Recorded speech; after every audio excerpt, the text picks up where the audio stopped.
para los que no me conocen.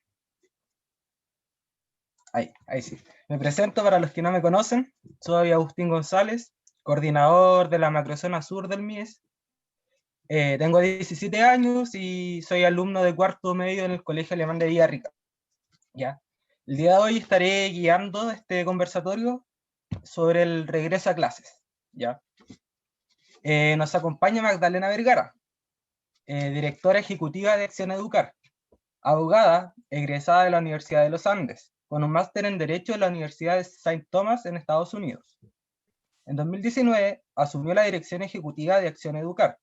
Anteriormente se desempeñaba como investigadora legislativa.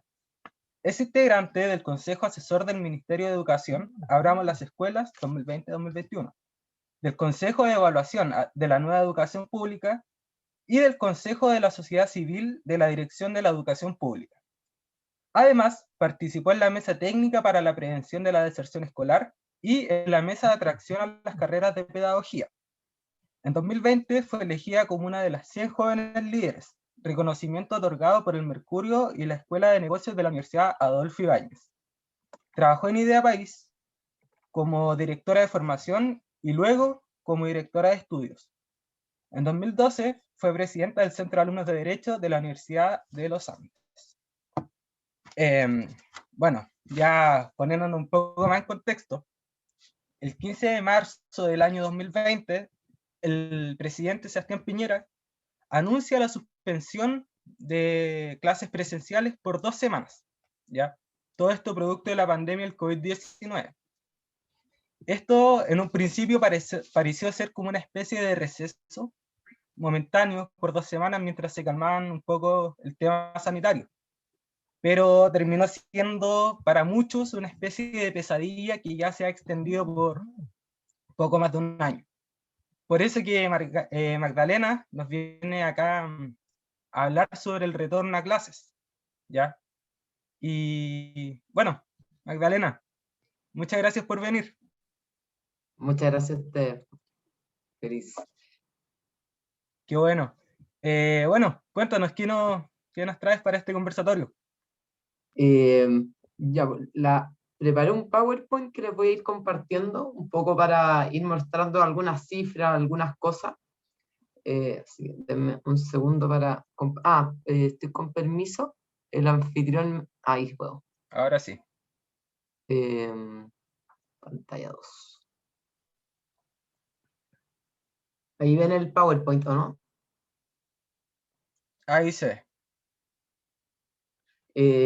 Bueno, ahí me pueden ir interrumpiendo si quieren, igual entiendo que la idea después es poder conversar como de forma más clara el tema.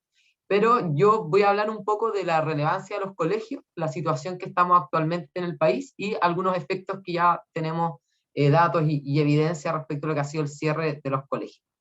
Y solo como a un modo de introducción, y como decía Agustín, el costo,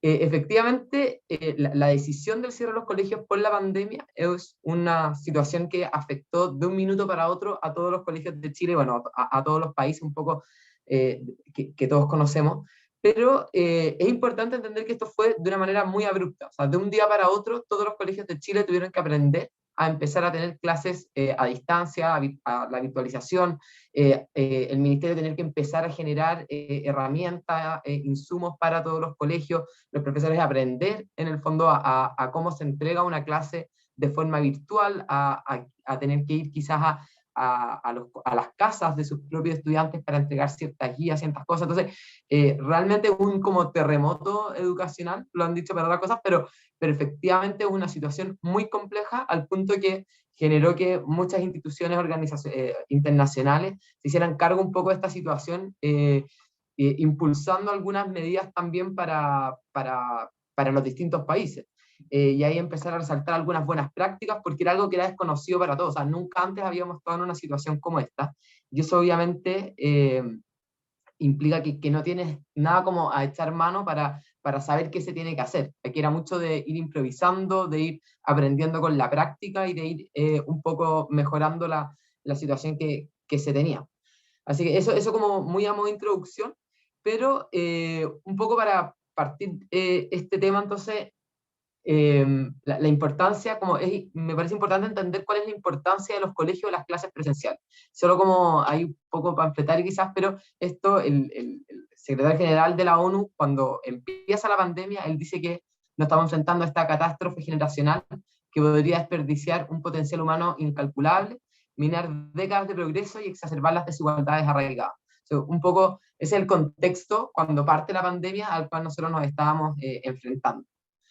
Es importante entender que los colegios, en primer lugar, son una fuente de aprendizaje para todos los estudiantes, y en ese sentido la presencialidad del colegio, o sea, el asistir presencialmente al colegio favorece en gran medida los aprendizajes, y esto está dado porque el colegio está pensado para que sea un lugar de aprendizaje, en cuanto a su entorno, las condiciones que genera, cómo se piensan las salas de clase, el hecho de que hay un profesor que es un guía que va guiando en el fondo los aprendizajes del estudiante, que los va apoyando, que sabe cómo en el fondo llevar adelante todo lo que es este proceso de enseñanza. Se genera también, hay un vínculo con el profesor, un vínculo con la enseñanza que es importantísima para el estudiante, tanto a la disposición de poder aprender, como para efectivamente como adquirir aquellas distintas habilidades, aprendizajes, etc. Y especialmente cuando son más pequeños, o sea, en la primera infancia, hay ciertos aspectos del aprendizaje que son insustituibles en el fondo de forma presencial. Hay cuestiones que uno no puede simplemente enseñar a través de una pantalla. Y eso está dado como por ciertas habilidades fonológicas, o sea, todo lo que es cuando el niño está aprendiendo a hablar, la memoria, el cumplimiento de ciertas metas también, hay muchas de las funciones ejecutivas que el niño está aprendiendo y que son muy relevantes en este aspecto. No sé, Sebastián, si levantaste la mano o Sí, eso era. un paréntesis, si puedes aceptar a las personas que están en lista de espera, porque te di el anfitrión y tenemos Ah, miembros en lista de espera. Un error, error mío. ya. Va a ser, ahí me van avisando porque como, pero lo puedo poner, chuta, no sé qué hice. Ahí. Como estoy, ¿cómo se llama? Compartiendo no me aparece, pero ahí voy a tratar de estar atenta. Ya. Bueno, eso con el tema de los aprendizajes, o sea, que efectivamente el colegio es relevante y es importante, y ahí pongo el punto como la alfabetización digital, entender un poco en este proceso. Chile ya tenía malos índices como de uso de los TIC, que son todos estos instrumentos como de información y tecnología, tanto para los profesores como los estudiantes. Siempre se habla que estamos en esta nueva generación como tecnológica, que sabe hacer las redes sociales, pero lo cierto es que los Sims Stick que miden en el fondo el conocimiento tecnológico de los estudiantes, muestra que casi el 50% de los estudiantes no cuenta con los conocimientos mínimos esperados. Entonces eso te dice que tampoco están las habilidades digitales para poder, en el fondo, hacerse cargo de una educación remota. No basta en ese sentido solamente con tener la conectividad, con tener el computador, internet o los instrumentos como para poder conectarse, sino que también hay un gran problema con las habilidades digitales, que eso requiere, por ejemplo, la autonomía para poder aprender desde la casa, solo la madurez también necesaria. La educación online, cuando se piensa como educación online, requiere de una estructura, requiere una serie como de plataformas y otros que son súper importantes y que hoy día nosotros no las teníamos. Y por otro lado también hay un tema que el colegio presenta un espacio protector para muchos niños. Por una parte, muchos niños en Chile, y ahí lo voy a mostrar también, que viven en situaciones o en contextos de mayor vulnerabilidad y de mayor riesgo también, donde hay una propensión lamentablemente de las familias por parte de verse o de malnutrición o de salud física, mental, de estar en situaciones de mayor estrés, de riesgo a vivir algunos abusos, violencia, etc. Entonces el colegio presenta ese espacio protector. Y especialmente son muy importantes cuando son también en la primera infancia, porque el tener como experiencias adversas pueden causar ciertos niveles de estrés en los estudiantes que afectan finalmente también su desarrollo futuro. Y eso dado de nuevo, o sea, como todas las habilidades lingüísticas, cognitivas, socioemocionales, o sea, hay estudios longitudinales que dan cuenta de eso de forma importante. Y por último, también el colegio es un lugar de sociabilización para el estudiante y que permite ese desarrollo. O sea, el estudiante en el encuentro, en la relación que tiene con sus pares, con los profesores, va generando también su propio desarrollo personal, va formando su identidad tanto personal como social, y eso también es muy importante como para efectos de lo que significa el aprendizaje presencial y el colegio. Hay cuestiones que ustedes se lo imaginan, o sea, lo están viviendo actualmente lo que es, así que claramente, en el fondo, es una experiencia que se vive de forma presencial. Nosotros somos seres sociables y la educación en sí misma requiere también de esa misma presencialidad para el aprendizaje. Eso como con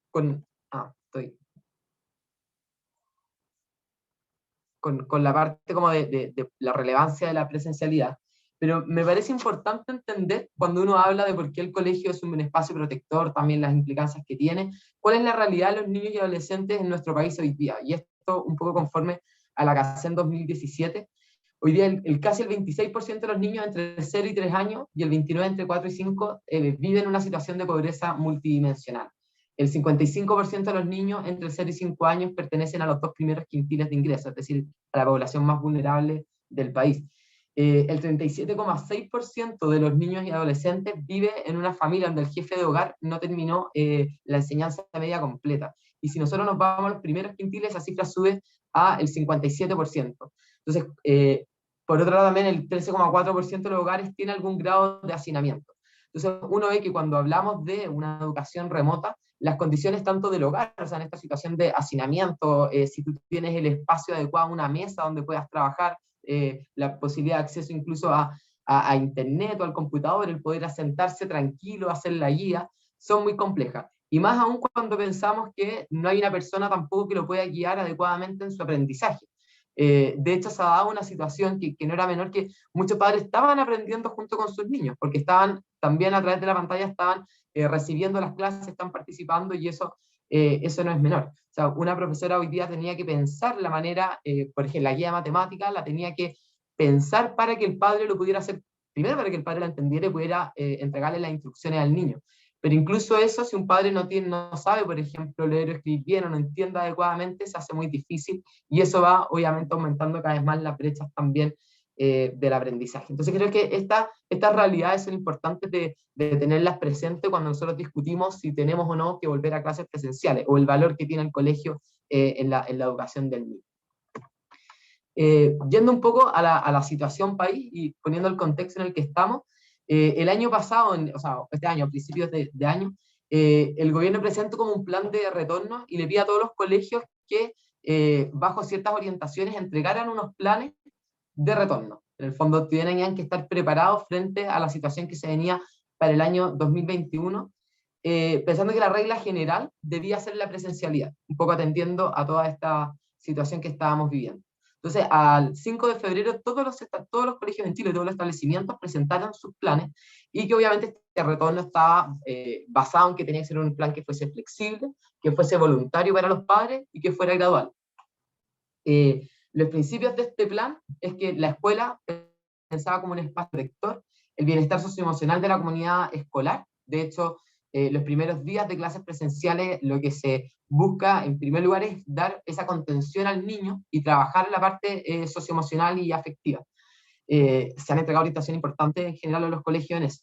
Después también potenciar la recuperación de los aprendizajes, promover la seguridad, todos los protocolos, medidas sanitarias, etcétera, y tener una adaptación ágil a los cambios, es decir, frente a estas fluctuaciones en el plan paso a paso, los colegios tenían que estar preparados para poder hacerse cargo de eso, y de que si volvían a cuarentena tuviesen que hacerlo, o que si un curso tenía un niño con COVID o una profesora, poder cerrar ese curso, etcétera. Entonces, en ese sentido, se plantea que los protocolos también tienen que ser dinámicos y en ese sentido flexibles para poder adecuarse al contexto de la situación epidemiológica, pero también, y de forma muy importante, tenían que adecuarse al propio contexto de la escuela y de cada comunidad. O sea, cuando uno lo piensa que tiene que ser flexible, es porque el país no es igual y la pandemia no nos ha afectado a nosotros, a todos por igual. Yo creo que si bien antes se conversó mucho, creo que a medida que ha pasado la pandemia hemos olvidado un poco esta diversidad que tiene nuestro país, la diversidad de los distintos establecimientos y las realidades de cada comunidad educativa. Y bueno, obviamente las orientaciones y el plan tenían una serie de medidas que tenían que cumplir los colegios, de higiene, de sanitización, de tener espacios de ventilación, que tenían que estar divididas las jornadas, o el encuentro, o sea, los recreos diferidos, así como también las entradas y salidas. Entonces, hacer una serie como de protocolos y medidas para poder privilegiar la presencialidad. Es un poco con los protocolos, y si nosotros vamos, estos son los últimos datos que se tienen, un poco del regreso al 31 de mayo. Si nosotros miramos el total de la educación escolar, los que estaban con clases, los colegios que podían abrir, en el fondo, porque estaban desde fase 2 en adelante, solo el 38% estaba con clases presenciales, y sin clases presenciales estaba el 62%. Y si uno miraba cuánto de eso representaba en el total de establecimientos, era solamente el 26%. En educación parvularia es más o menos similar, aunque era mayor la tendencia al alza. Y eso también pasa porque en educación parvularia, en primer lugar, la presencialidad es más importante, porque como veíamos, es más instituible en el fondo a través de la pantalla, y también hay un tema del cuidado del hijo, o sea, los padres también necesitan salir a trabajar, entonces eso también va afectando. Y el gráfico, o sea, la tabla de abajo lo que nos muestra, yo creo que es importante también ir viendo el nivel de porcentaje, o el porcentaje de escuelas que han abierto por tipo de establecimiento, y vemos que los que más, o sea, o los que menos han abierto y regresado presencialmente son las escuelas municipales, que solamente un 19% de las que pueden hacerlo lo ha hecho. Y en cambio vemos, por ejemplo, los servicios locales de la educación pública, que uno piensa que son como similares en cuanto a infraestructura, los dos son estatales, etc. El 69% lo ha hecho. Y bueno, los particulares subvencionados un 48% y los particulares pagados un 76%. Yo creo que eso es clave para entender también la relevancia que tiene el liderazgo del sostenedor a la hora de decidir la apertura de las escuelas. Y hoy día los alcaldes son en mayor medida quienes se han negado a esa apertura, y muchas veces por razones que no necesariamente son pedagógicas o tienen como el foco el bienestar del niño. Parte de las discusiones que se han tenido, y a mí me tocó conversar con alcaldes, de hecho, en el Consejo de Apertura fueron, y dentro de los argumentos que dan efectivamente estaba el que se venían las elecciones, en su minuto era para el plebiscito, después, bueno, ahora están las elecciones también de los constituyentes, gobernadores, etcétera, toda esta cantidad de elecciones en las que estamos este año, la falta de vacunas de los profesores. Entonces han habido una serie de excusas, o que no están las condiciones dentro del establecimiento, que me parece que si uno mira el mapa general, la verdad es que me parece a mí que son simplemente excusas, y que realmente no hay una intención real de volver a clases presenciales, y no se ha puesto el foco en los niños. Después de esto, como solamente como para mostrar a nivel país completo, vemos que en general ciertas como zonas más extremas son las que menos han vuelto, así como por ejemplo Aysén, el 15% está sin, o sea, perdón, es todo lo contrario. En Aysén el 85% está con clases presenciales, Magallanes solo un 13%, y eso también está dado porque en Magallanes han tenido una cuarentena, o sea, una gran cantidad de cuarentena, han tenido en general muchos casos activos. Después, si uno mira la región metropolitana, el 45% ha tenido clases presenciales, en Arica y Panitiacona el 72%, entonces hay una distribución que es bastante desigual en general en el país, y hay zonas que efectivamente están muy bajas, y son, por ejemplo, los ríos, solamente un 13%, la Araucanía un 17%, y eso es bastante grave porque, por ejemplo, la Araucanía es un lugar que son muchos estudiantes vulnerables, o sea, hay una gran cantidad como de vulnerabilidad en esas regiones. En la Araucanía también uno puede pensar que está dado por otras situaciones, no sé, como en general. Pero esa es como la realidad país que tenemos hoy día. Y si mira como la tendencia al retorno con la cantidad de escuelas que estaban abiertas, ve que hubo en un minuto, y eso fue al principio, en el que se fue acercando en el fondo y demostraba que estaba muy bien, entre la cantidad de colegios que estaban abiertos y los que efectivamente, o sea, podían abrir o con cuarentena, y los que efectivamente estaban con clases presenciales. Entonces, vemos que a pesar de todo, igual, en general, hemos tenido una tendencia a que una mayor cantidad de colegios se mantengan en clases, se mantengan en clases presenciales. Sin embargo, vemos que hay una brecha importante entre los que están sin cuarentena y los que están con clases presenciales, al menos hasta el 31 de mayo. O sea, son esos 6.619 colegios están sin cuarentena, y solamente 2.409 están con clases presenciales. Luego, pasando ya como a los efectos, y perdón que me estoy alargando más de lo que esperaba, pero hay mucho que comentar en estas cosas. Estos son, yo no sé si alguno de ustedes lo hizo, pero la Agencia de la Calidad de la Educación lo que hizo fue un diagnóstico integral de aprendizaje, este DIA que se le llama, en el cual buscó medir tres situaciones. Uno, la situación socioemocional de los estudiantes, y por otro lado también de aprendizaje en matemática y lenguaje, de manera de dar una orientación y datos de forma inmediata a los profesores que les pudieran decir, bueno, en cómo están sus niños hoy día, o sea, cómo están sus estudiantes, y frente a eso cranear, o sea, planificar y definir, no sé, planes de nivelación, de reforzamiento de aprendizaje, etc. Y lo que nos muestran los datos es que efectivamente es trágica la situación en la que estamos y el nivel de rezago al aprendizaje es dramática. Este gráfico lo que muestra son los resultados del diagnóstico en lectura de quinto a tercero medio y divididos según colegios que tienen una alta vulnerabilidad y baja vulnerabilidad. Y lo que uno ve que en general la tendencia y los establecimientos no logran ni el 60% de los aprendizajes esperados. Entonces, si uno lo pasa como a una nota, eso logran recién el 4. Aquí hay muchas limitaciones que uno tiene que tener con estos datos, porque la idea es que no estaba pensado para hacerlo estadístico, ni para pasarlos a ser agregados, etc. Porque las condiciones en que los niños dieron estas pruebas, los estudiantes, son muy disímiles. Pero sí uno puede buscar algunas cuestiones que son importantes de ver. Y estos son los únicos datos que nos permiten ver realmente en qué situación nosotros estamos. Antes estábamos un poco a ciegas y hoy día nos están relevando un poco lo que ya pensábamos, ¿no es cierto? Que era la afectación de los aprendizajes que podían tener los estudiantes. Ahí está, o sea, y ahí uno mide en el fondo con alta vulnerabilidad. El promedio, por ejemplo, en segundo medio es que no alcanza la nota, se hubieran sacado un 3.2 y en los no vulnerables se habrían sacado un 4, o sea, bastante mal el nivel en que estamos.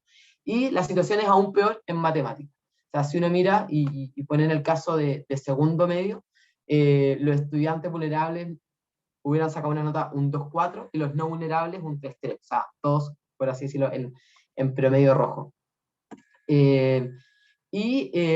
Otro aspecto importante a medir, y era una de las grandes consecuencias de la pandemia, son el aspecto de la salud mental, la situación socioemocional de los estudiantes. Y aquí la agencia preguntó, bueno, ¿qué tan motivado te sientes para hacer lo siguiente? Y preguntan, bueno, estar en clases con mis compañeros, ver a mis profesores, aprender lo que me enseñan en clase. Y es importante ver, si uno mira como los gráficos verdes, que aprender lo que me enseñan en clase es una de las cosas que más motivan a los estudiantes a volver. O sea, ni siquiera es tanto como el volver con mis compañeros, sino que realmente hay una necesidad se busca el poder aprender en clase. De ahí voy a mostrar algunos datos, pero los estudiantes se dan cuenta que no están aprendiendo a través de la pantalla y tampoco les gusta aprender en el fondo de forma remota. Y puse algunos datos como distintos estudios. Nosotros desde Acción Educar hicimos unos cuestionarios, eran unos instrumentos que permitían medir la situación socioemocional de los estudiantes, y los hicimos junto a la Dirección de Educación Pública, con una mesa de expertos donde habían profesores, psiquiatras, psicólogos, en fin. Y eso los aplicamos en Arica, en el servicio local de Chinchorro, fueron más de 5.000 respuestas, y dentro de las cosas que nosotros rescatábamos, por ejemplo, que el 73% de estudiantes de tercer y cuarto medio dice tener emociones que se asocian con sintomatología depresiva, que tiene que ver con lo que a veces pone el punto 3, que se sienten tristes, que se sienten solos, que están aburridos.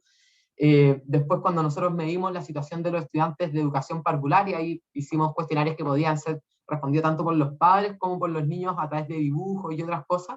El 25% de los padres en educación parvularia dice que su hijo ha tenido mayor frecuencia a ciertas situaciones como de cambios en el apetito, de problemas de concentración, problemas para dormir, miedo a estar solo por parte del niño. Hay muchos niños, también otros datos que muestran que hay mucha situación que se siente mucha rabia, o sea, que los niños se sienten enojados mucho tiempo, o los estudiantes se sienten enojados por mucho tiempo. Después un estudio de la Católica también da cuenta de que, un poco similar a lo que nosotros encontramos, que han aumentado ciertas situaciones en que los niños se encuentran tristes, que no tienen ganas incluso para hacer lo que les gusta, en fin, que se está comiendo más que antes, que hay problemas también como para dormir, o sea, cuestiones que yo creo que todos hemos pasado un poco por esas cosas, no solamente son los estudiantes, pero es importante tener claro eso. Y también ha afectado, obviamente, de forma importante a todos los profesores. Una encuesta de Educación 2020 el año pasado mostró que el 77% de los profesores dice estar estresado o muy estresado, junto con otra serie de cosas que sentían como gran ansiedad como a la hora de preparar las clases, que no les gusta hacer la educación online, etc. Solo anecdóticamente, tanto mi mamá como mi hermana son profesoras y ahora que se pasa de nuevo a cuarentena, la verdad es que dicen, mira, es mucho trabajo, efectivamente, la presencialidad en este contexto, pero a pesar de eso, lo prefiero 1900 veces antes que estar en esta situación de enseñanza remota. Y otros datos que también son importantes, haciendo como no solamente dar cuenta de cómo afecta en cuanto a los niños, sino también en otros ámbitos. Y dentro de los grupos que se han visto más afectados también, como a través de la pandemia, son las mujeres y son las madres. Las mujeres dedican 14 horas semanales más que los hombres al cuidado de niños menores de 14 años y 2 horas más al acompañamiento de las tareas escolares. Entonces, la presencia de los niños en el hogar ha significado también que haya un mayor estrés y psicológico, en el fondo, entre las mujeres, y en la mujer ha sido mayor, un 25% versus el 15% de los hombres. El 60% de las mujeres en los niveles socioeconómicos más bajos dice hacer casi todo personalmente las labores domésticas y familiares. Y de hecho nosotros también medimos eso a través de los cuestionarios de Chinchorro y nos mostraban datos similares, es decir, que los padres no alternaban en el fondo el cuidado de los hijos y esa tarea recaía en mayor medida en las madres. Y también es interesante ver cómo eso ha afectado a las estudiantes mujeres, porque también se le tiende a cargar más la mano con las tareas como del hogar a las mujeres, entonces esa estudiante se ha visto más perjudicada muchas veces que los hombres debido a esta situación. También el dato de la empleabilidad de la mujer, el 88% que perdió su empleabilidad no lo ha vuelto a recuperar. Y otros datos que son muy importantes también, y es cómo ha afectado a la actividad física del estudiante la pandemia. Los niños ya no se están moviendo. Y aumentó la prevalencia de obesidad de un 23 a un 25% entre el 2019 y el 2020. Y lo que es muy importante, o sea, y muy grave en el fondo, que en pre-kinder la obesidad alcanza este 28,6%, en kinder casi un 30%, en primero básico un 27%, y 4 de cada 10 niños con obesidad tiene obesidad severa. Entonces, en general uno ve que la pandemia y el cierre de escuelas no solamente tiene un efecto como para el estudiante en sí mismo, sino que afecta de forma significativa también la vida o la cotidianidad de las familias, a las personas en cuanto a la empleabilidad, en cuanto al estrés que se pueda generar. Y como veíamos, el alza en el estrés psicológico dentro de las madres, por ejemplo, en las familias, afecta directamente al niño. Y se ve, ya hay un mayor riesgo, y estos datos en verdad no los puse, pero sí hay un aumento también de violencia intrafamiliar, de abuso, y hay una mayor propensión entonces del niño a verse en una situación de estrés tóxico y de riesgos como hacia él.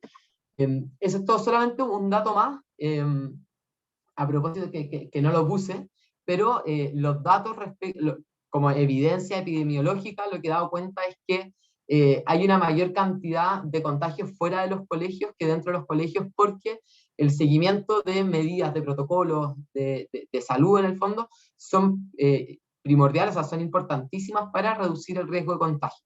Y lo que ha ocurrido es que muchos niños se contagian debido a reuniones familiares, porque salen, o sea, hace poco veíamos las noticias que Fantasilandia estaba abierto y estaba lleno de niños haciendo fila, pero en cambio no están yendo a clase. Y si uno mira como la situación de contagio dentro de los colegios, en marzo, que fue el mes donde mayor cantidad de cobertura o de colegios hubo abiertos, solo un 2,25% tuvo alguna situación de brote dentro del colegio, a pesar de todos los colegios que han tenido que cerrar o cursos que han tenido que cerrar, tomando medidas como preventivas debido a que hay un niño con contacto estrecho o porque tuvo algún tipo de contagio. Entonces, los contagios están siendo fuera de los colegios en general. Eso, en verdad, perdón lo largo, pero ahí doy el espacio para conversar, no sé, Agustín. Tú me Muchas dices gracias, Magdalena. Y sin duda estas cifras que llegan a ser un poco abrumadoras, agobiantes, reflejan que que la situación para estar en clase online no se da, ha sido como paupérrima en muchos casos, ¿ya? Y bueno, la sobreexposición a pantalla igual es un tema, la salud mental, que acá en Chile poco y nada se toca. Y claro, respecto a lo último que decía de los contagios en los colegios en la mañana, yo igual veía las noticias que decían esto, que en los colegios las posibilidades de contagio son prácticamente mínimas por todas las medidas que se toman. Yo en mi caso, menos mal, estoy en clases presenciales, ahora que estamos en fase 2. Volví en marzo, nos pusieron en cuarentena, y ahora volví a volver, y no, mi colegio las medidas están súper buenas. Quizá en otros establecimientos no se den unas medidas como más duras, pero en mi colegio, nada, está todo ok. Y bueno, ahora se abre el micrófono para quienes quieran comentar y opinar sobre este tema. Van a ser 3 minutos para cada uno. ¿Te silenciaste? Sí. Así que, ¿en qué parte quedé? Que van a ser 3 minutos para cada uno y que, bueno, eso, cedo la palabra.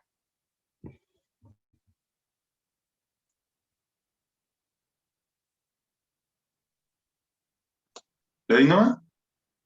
Sí, dale, Sí, ya. Seba. O sea, Rafa. Ya, muchas gracias Magdalena, igual por la presentación, estuvo súper buena. O sea, uno ve como los datos sueltos a veces en los medios, pero ahora están como todos juntos y en verdad son abrumadores. Yo al menos soy de colegio municipal en Ñuñoa y no he podido volver a clase en todo este tiempo, a pesar de que en el colegio se puedan tener como las medidas para o sea, tampoco están como se pueden tomar medidas, pero no todas. Uno, porque nos falta sala e infraestructura. Por ejemplo, este año seríamos 24 cursos. Normalmente somos 20, pero muy poca gente repitió, se fue del liceo. Mi colegio es muy piramidal, el Liceo Augusto del Mar, y muy poca gente se fue. Entonces, este año, si hubiéramos vuelto presencial, hubiéramos tenido clases en el laboratorio de ciencia, en el laboratorio de computación, pero no clases como andar en computador, sino pasar materia en esos lugares, porque no habían espacios suficientes para todos los alumnos. Y además, solo el 30% de mi matrícula vive en la comuna. Entonces, ahí yo tengo un compañero, por ejemplo, que vive en San José de Maipo y se pega el pique, se pega todo el pique, en presencial se pega el pique de San José de Maipo, casi al lado del cajón, al colegio en Ñuñoa, o que vive en Quilicura, en Maipú. Entonces, yo estoy muy a favor de volver a clases, pero muchas veces, o al menos en el Gran Santiago y en los buenos colegios municipales como el Nacional, el Carmela Carvajal, el Liceo 7 o el 1, es muy complicado por eso, porque vienen alumnos de todos lados de la capital, de Maipú, de Quilicura, de La Pintana, San Bernardo, como dije, de Milipilla, también hay unos niños de mi colegio que vienen de Milipilla, Ñuñoa. Profesores, también tengo dos profesoras que vienen de Milipilla, entonces cuando uno habla de volver al colegio no es como solo el alumno o el profesor, sino son las paradocentes, las tías del aseo también, que vienen desde lugares muy lejos. A mí me encantaría volver, y siento que se debe volver en los colegios que se pueda, pero en Santiago se complica demasiado la situación precisamente por eso, y más en los colegios buenos, porque los alumnos no viven dentro de la misma comuna, sino que vienen de todos los lugares y tendrían que estar 45, 50 minutos hasta 1 hora y media en transporte público. Entonces, me encantaría volver, pero siento que no se puede, y siento que muchas veces como que se ignora cuando uno habla como de volver, no vuelvan todos, como que se ignora esa parte de los colegios municipales de excelencia, que son multiclases, hay gente de todas las clases sociales y que aparte vienen de lugares muy variados de las comunas y de la ciudad. No tengo nada más que decir. Gracias, Rafa. ¿Alguien Sí. más que quiera comentar? Seba. Ya, a mí me gustaría. Vayan levantando sus manos para que vayamos en orden. Bueno, ¿qué decir? O sea, me gustaría como hacer mi intervención como en dos tandas. La primera tanda es que quería opinar un poco sobre cómo lo he visto yo desde mi punto de vista de estudiante. Yo por lo menos soy de Villarrica, soy de la Araucanía, y como dice el Rafa, eh, por lo menos en Santiago, en el Gran Santiago, eh, para hablar del retorno a clase es mucho más complicado que hablar de un retorno a clase en región. ¿Qué pasa en las regiones? Que no existe primero la cantidad de concentración de población, la cantidad de concentración de estudiantes, y se da el hecho de que casi el 99,9% de la matrícula es de la comuna y le queda cerca el colegio, por lo menos eso pasa acá en Villarrica. En mi colegio, que es el Colegio Humanidades, la matrícula se concentra en su mayoría en la comuna, y el porcentaje que no es de la comuna es de sectores rurales, pero aledaños a, no sé, de Liganray, Pucón. La matrícula más lejana es de Loncoche. Entonces, Loncoche tampoco es tanto, Loncoche son 30 minutos de Villarrica. Y a mí personalmente me queda mi colegio a una cuadra y vuelvo a clases presenciales el martes. Entonces, y llegaba atrasado todos los días cuando estaba en clases presenciales. Pero el tema es que para hablar del retorno a clases se debe evaluar como lo que es una urgencia. O sea, la mayoría de las veces se dice, y la evidencia también nos dice, que el no retorno a clases es una pérdida irreparable en los conocimientos de los estudiantes. Entonces, ahí se daba, por ejemplo, en un gráfico que nos mostraba la Magdalena, en que en cuarto medio, en la encuesta que se realizó a los estudiantes de cuarto medio el año pasado, la variable que más se repetía era que ellos querían aprender, ni siquiera que querían ver a sus amigos, ni que querían ver a sus profesores, sino que la barra verde, que era la barra que representaba esa variable, era que ellos querían aprender, porque es muy probable que el que va en la básica, no sé, o el que va en primero medio, el estudiante que no está ni en tercero ni en cuarto, que son como los cursos más críticos, o no que sean críticos, sino que todos los cursos son importantes, pero son los que están más próximos a salir del colegio, le toman una mayor seriedad o le dan una mayor importancia a los conocimientos que tienen. Por ejemplo, no sé, acá vemos, tú, Cocho, por ejemplo, va en cuarto medio, el Rafa también, el Rodrigo también, la Cambio va en tercero, pero los que van en cuarto medio tienen el miedo de no salir con los conocimientos que necesitan. Y ahí es donde está el problema, y ahí es donde yo por lo menos creo que no se ha abordado de la manera que se debería haber abordado, que es como una urgencia. O sea, debería ser una política de Estado el retorno a clases, obviamente tomando toda la cantidad de variables que señalábamos antes, el transporte público, etcétera, pero, y ya para ir finalizando, ver a una porción del debate público, o ver a una población, no sé, por ejemplo, el colegio de profesores, la actitud de algunos partidos políticos, incluso de parlamentarios, que se oponen directamente al retorno a clase, y no porque sea beneficioso, porque no sea beneficioso, sino que simplemente es por un tema que está en contra de las acciones que toma el gobierno como tal. Entonces, eh, cuando se ve un freno a por medio de las autoridades, debido a una discriminación arbitraria de la toma de decisiones, yo creo que se juega con el futuro de las personas y se juega con el futuro del país. Entonces, esa sería mi intervención. Muchas gracias. Gracias, Seba. Te alargaste un poquito, pero muy buena intervención ahí. Bueno, y sin duda las decisiones centralizadas que se toman, más que beneficiar en su mayoría, a veces tienden a perjudicar al país.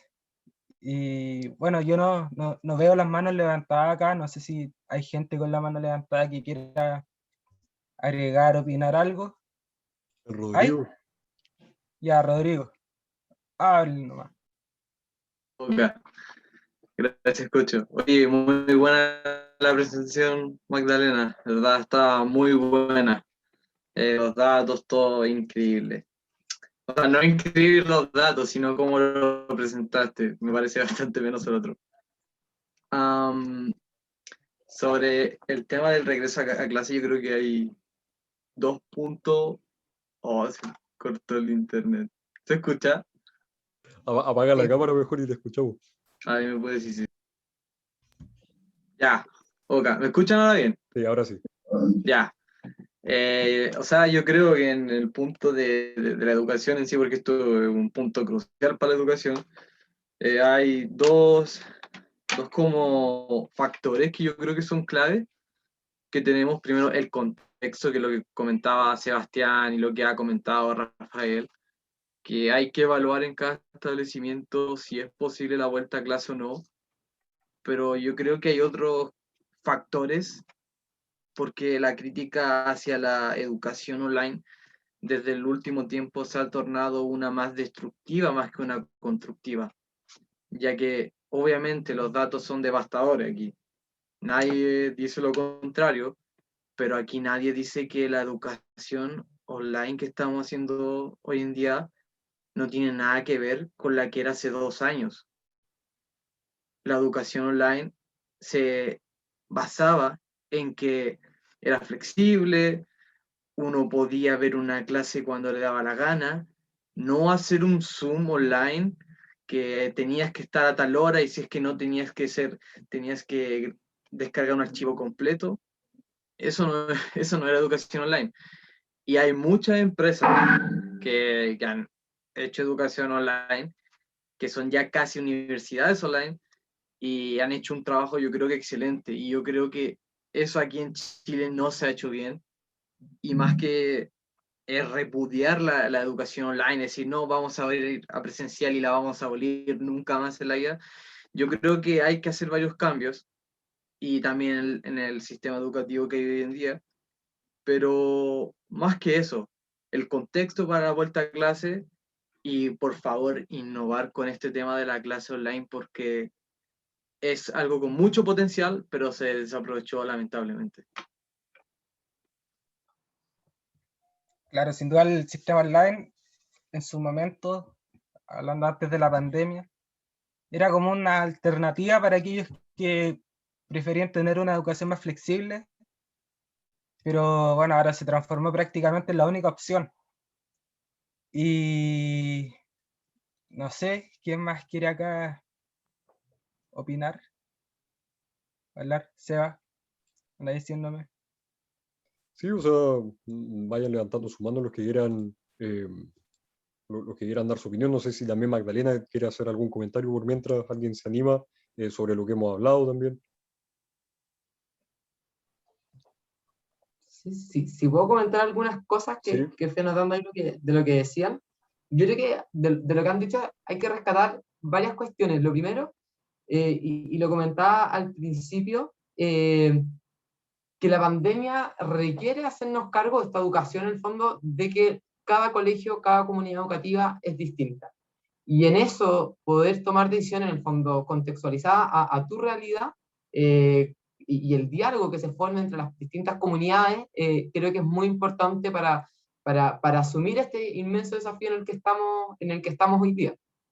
Y ahí creo que hay mucho trabajo todavía por hacer de generar conversación, generar diálogo, generar confianza, y creo que en eso sí hay un liderazgo que ha hecho falta, en el fondo, sobre todo en gran parte en los colegios municipales, hay mucho también en particulares subvencionados, pero ahí uno ha visto que había una mayor como iniciativa por parte de ellos.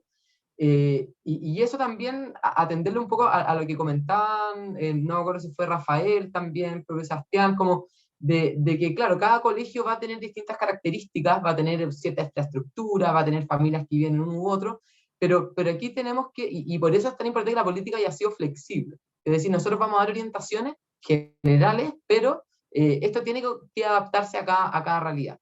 Y respecto a lo que decían que la situación en Santiago puede ser más complicada, así como comentaban que en regiones la gente normalmente vive, o sea, los estudiantes en la comuna de su colegio, en Santiago se ocurre también.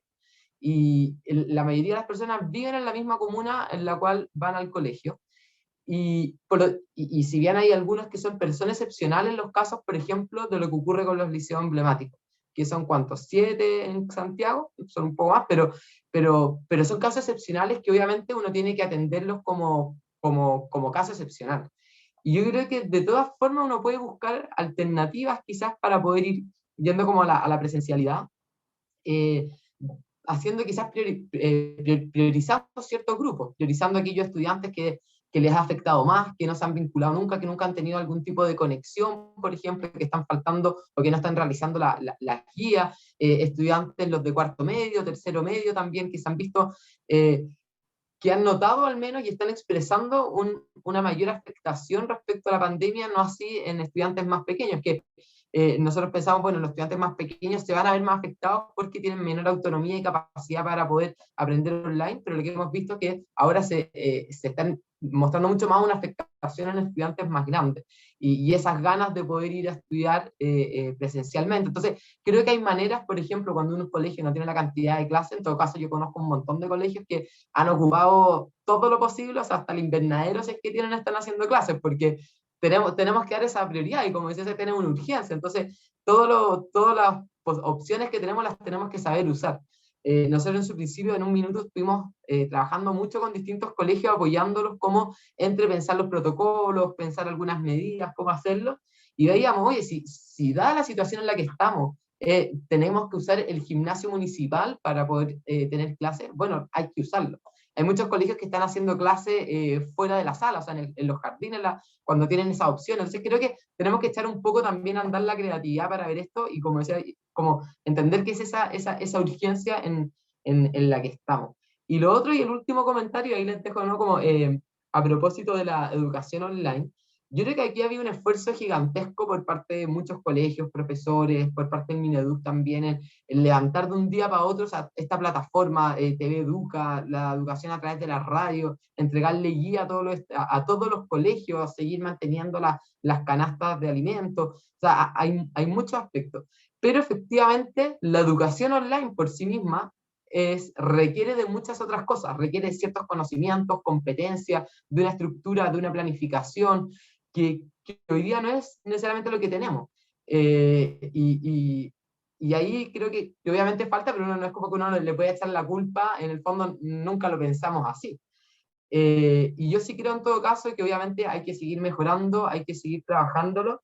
Yo creo que han habido cambios importantes y si uno mira la tendencia en Chile, nosotros estamos bastante atrasados en lo que era educación online y la tendencia como ha aumentado ahora, por ejemplo, lo que más ha aumentado en educación superior son los programas a distancia en cuanto a matrícula. Entonces, es importante ir notando también esas cosas, porque claro, un colegio que se había pensado, una universidad que se había pensado en términos presenciales, hacer el switch y cambiarlo a online no es tan fácil. Como decía, no basta con subir los PDF y la guía a Canvas o a Classroom, porque de eso no es presencialidad. Al final tú querés recuperar esa interacción que se da en la sala de clase. A través de Zoom es mucho más difícil la participación.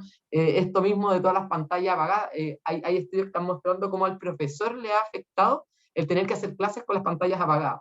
Entonces, son muchas cosas que uno va incorporando y que obviamente se hacen súper difíciles, desde las condiciones de la casa, estáis sujetos a mucho más, ¿cómo se dice? Como distractores y estímulos por todos lados. Entonces estáis con la pantalla, pero al mismo tiempo también estáis con el WhatsApp web metido, estáis viendo el partido si es que te toca algo.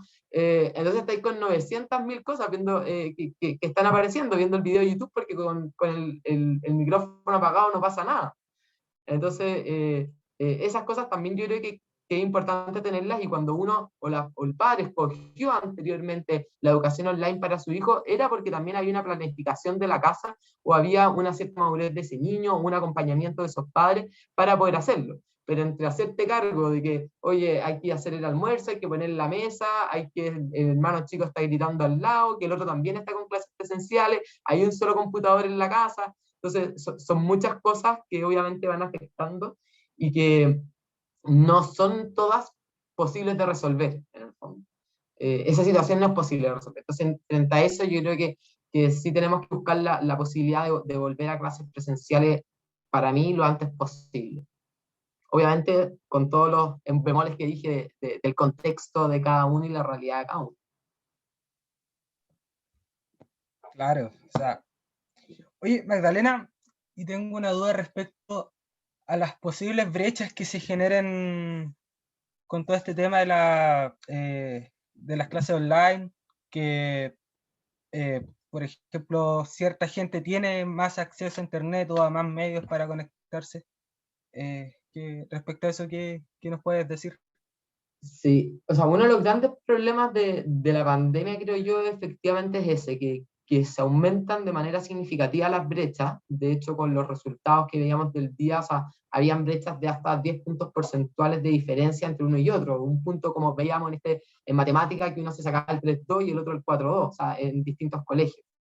Y esos son porque efectivamente están las condiciones muy distintas. Unos tienen la pieza solo, en las cuales pueden estar tomando la clase, un padre que es letrado, que en el fondo tiene hay cierto vocabulario, hay cierto capital cultural también atrás, lo puede apoyar porque tiene el tiempo para hacerlo quizá, o las competencias para poder hacerlo. En cambio en el otro no necesariamente está, no hay internet, no hay computador, bueno, están las guías, pero no entiendo cómo se puede hacer. Entonces, todas esas cosas obviamente van afectando.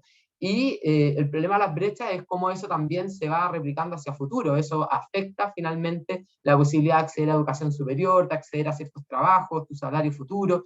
Entonces, mucho si bien en Chile siempre ha habido un problema importante de brechas, estas se han ido agudizando durante la pandemia y vamos retrocediendo un poco. Entonces nos ponemos en una situación que es muy compleja y en el contexto que estamos viviendo nos damos cuenta lo grave que es estas desigualdades que se van generando.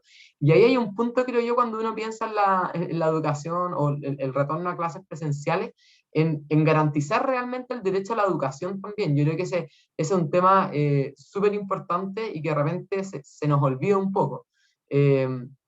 Yo creo o sea, cuando hablamos de educación de calidad y el derecho a la educación, que no puede haber, o sea, no hay una garantía de derecho a educación si esa educación no es de calidad. Por eso es tan grave cuando tenemos colegios, por ejemplo, que son insuficientes, o profesores que no son competentes, en fin. Y saber que tú no estás logrando el mejor resultado a través de una pantalla pudiendo hacerlo con clases presenciales, creo que es súper grave. Y por eso también es que necesitamos buscar todas las soluciones y disponernos para buscar todas las soluciones posibles de volver a clases presenciales. Obviamente, como decía, siempre van a haber excepciones que no lo van a poder hacer, casos del niño particular que no lo pudo, y para ellos tenemos que disponer todos los otros métodos para que desde la casa puedan seguir aprendiendo.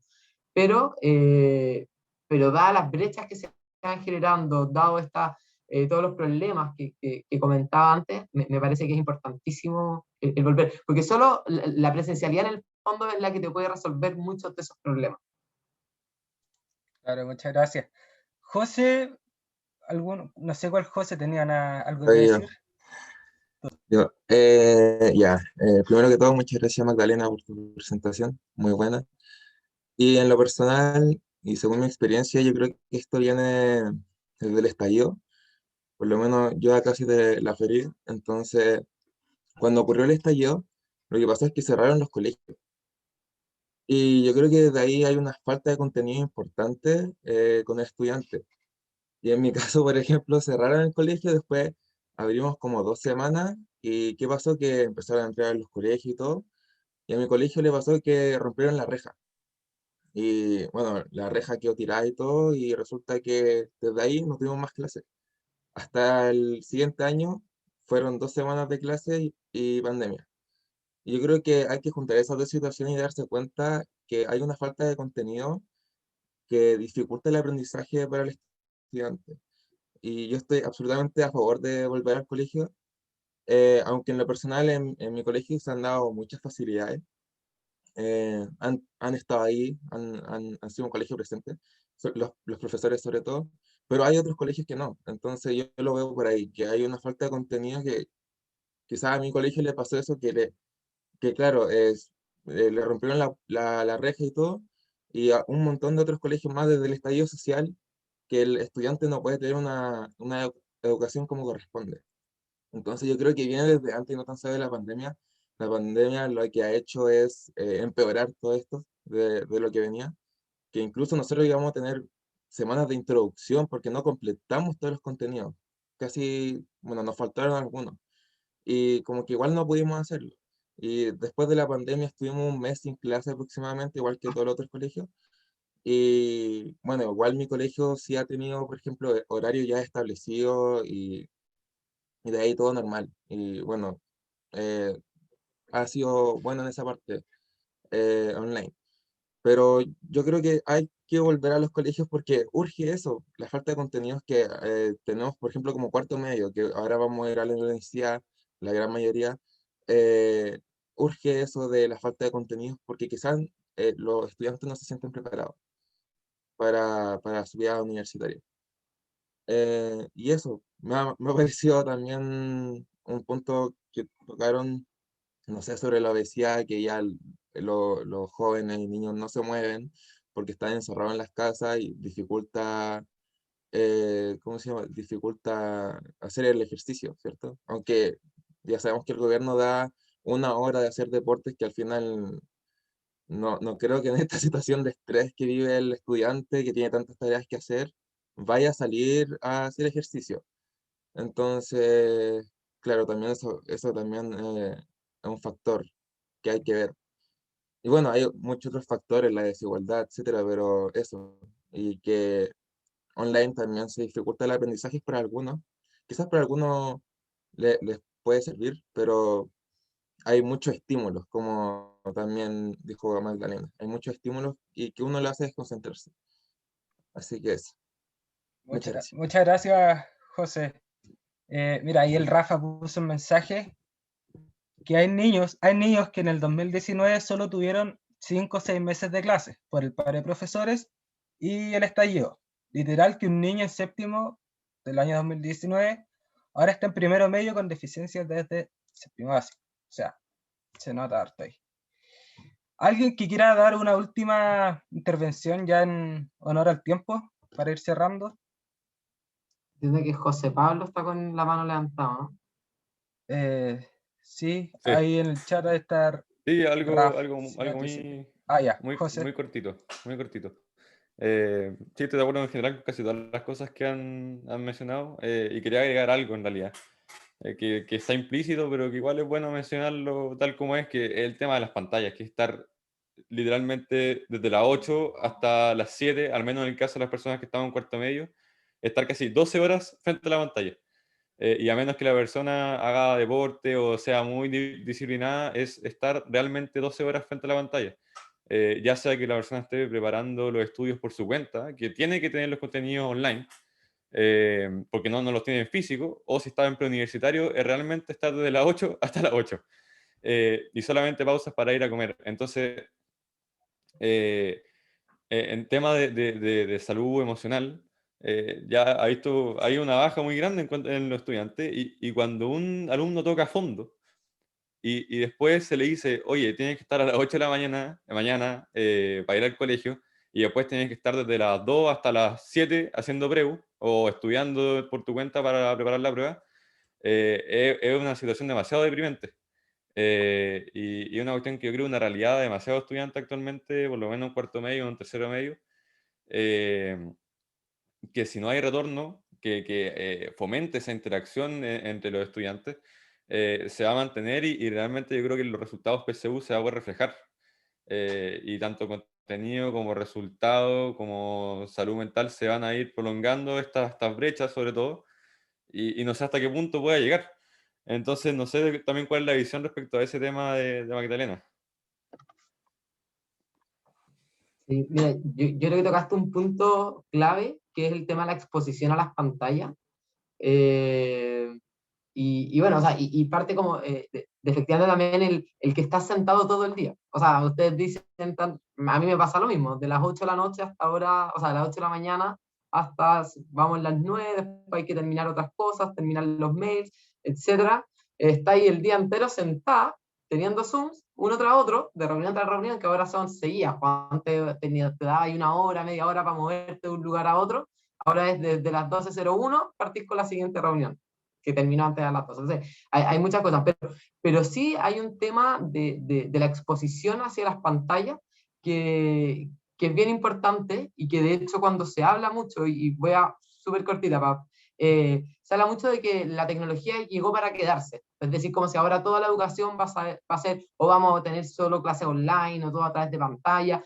Yo no estoy tan segura de eso, y en mi opinión personal puede que avancemos quizás como una desintoxicación de pantalla, porque también al niño le afecta mucho, y hay efectos súper nocivos en los niños frente al celular, al computador, etc. Entonces, creo que por ahí también es relevante trabajarlo. Y lo otro que preguntáis, que es cierto, como esa desmotivación que se produce por el estar sentado todo el día en el computador, etc. Ahí yo creo que los colegios tienen que trabajar dinámicas que permitan también de apoyo, contención a los estudiantes, de armar rutina, de acortar clases, no sé, hay una serie como de técnicas que me parecen buenas prácticas que son relevantes incorporarlas, y en las que yo creo que si bien se ha avanzado, falta mucho todavía en eso. Sobre todo en el trabajo y la importancia de lo que es el aprendizaje socioemocional o el apoyo socioemocional a los estudiantes, creo que es súper importante y hace falta. Y no sé, hay como, no sé si ustedes lo tienen en los colegios, pero la universidad se ocupa mucho de esto como de el receso de las pantallas, entonces es una semana donde no se hacen clases o no se entregan pruebas, cosa de ajustarse también a la situación en que estamos. Ya. Y ya en honor al tiempo, porque ya van a ser las 9:15. Magdalena, ¿algunas últimas palabritas que quieras compartir con nosotros para ir cerrando todo esto? Nada, o sea, uno, yo de verdad creo que es súper importante el trabajo que están haciendo desde MIES. Creo que es súper valorable que hoy día a las 9:10, después de todo lo que hemos comentado y que uno está en la pantalla, etcétera, hay un grupo de personas dispuesto como a estar conversando de estos temas, de pensando del país, preocupados en el fondo del acontecer nacional. Yo creo que es fundamental. Y creo que también los estudiantes tienen mucho que decir en esta materia. Como el levantar la voz frente a esa preocupación, de decir, oye, si tu colegio no es abierto, pucha, hagamos algo frente a esto. Como plantearse también en cómo se ven afectados ustedes y cómo se les tienen que garantizar sus propios derechos también, obviamente en términos, a mi gusto creo que son pacíficos, pero educados, por así decirlo, pero sí creo que ustedes tienen un rol que cumplir en estas discusiones, en saber también salir a la luz diciendo cuando no les parecen algunas cosas. No sé su opinión sobre esto, pero si hay, no sé, los que estén en colegios municipales y su alcalde, por ejemplo, simplemente se negó de entrada a la posibilidad de abrir los colegios. Yo creo que ustedes tienen algo que decir frente a eso. Oye, a ver, conversémoslo, veámoslo, porque mira, aquí se pueden buscar medidas.